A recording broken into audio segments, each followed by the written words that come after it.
જે બંગલા થયો 2008ની અંદર અમદાવાદમાં જે તે સમય થયો એની અંદર તે ઘટના કઈ રીતે બની અને આપ ત્યાં શું કરવા ગયા હતા? હું સિવિલ 2 નંબર ગેટની બાજુમાં મારી ચાની કીટલી છે અને આખા અમદાવાદમાં બધી જગ્યાએ બોમ્બ ફૂટ્યા હતા અને મને ખ્યાલ પડ્યો કે ભાઈ અમદાવાદમાં બોમ્બ ફૂટ્યા છે તો હું પણ અહીંથી સેવા કરવા ટોમા સેન્ટરમાં ગયો અને ત્યાં પહોંચ્યો એવો જ બ્લાસ્ટ થયો. મને ખુદને 14 જગ્યાએ છરા વાગ્યા હતા. મારા મિત્ર જોઈ ગયા મને, ત્યાંથી મને ઉપાડીને ચંદ્રમણીમાં એડમિટ કર્યો. 28 દિવસ એડમિટ કર્યો હતો. બધી જગ્યાએ છરા કાઢ્યા. હજુ બી પગમાં એક છરો છે. તો જ્યારે આ ઘટના બની અમદાવાદનો બ્લાસ્ટ થયા તો લોકોને અને આપ સૌને જે તે વ્યક્તિ ઘાયલ થયા તો એ લોકોને અંદાજો હતો કે સિવિલમાં બી આવું બનાવ બનશે? એ લોકોને તો કોઈ અંદાજો નથી. અમને પણ કોઈ અંદાજો નથી કે ભાઈ આવું થશે.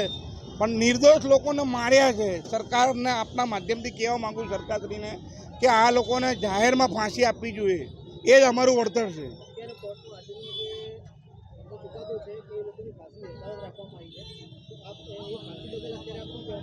હું સરકારને આપના માધ્યમથી કહેવા માગું છું કે આ લોકોને જાહેરમાં ફાંસી આપવી જોઈએ. એમને પાકિસ્તાનના દલાલોને ખબર પડવી જોઈએ કે ભાઈ જે અમદાવાદમાં સિવિલ બ્લાસ્ટમાં જે મર્યા હતા આ લોકોને ફાંસી આપે તો એમને ખબર પડવી જોઈએ કે બીજી વાર કોઈ દિવસ નિર્દોષને મારે નહીં.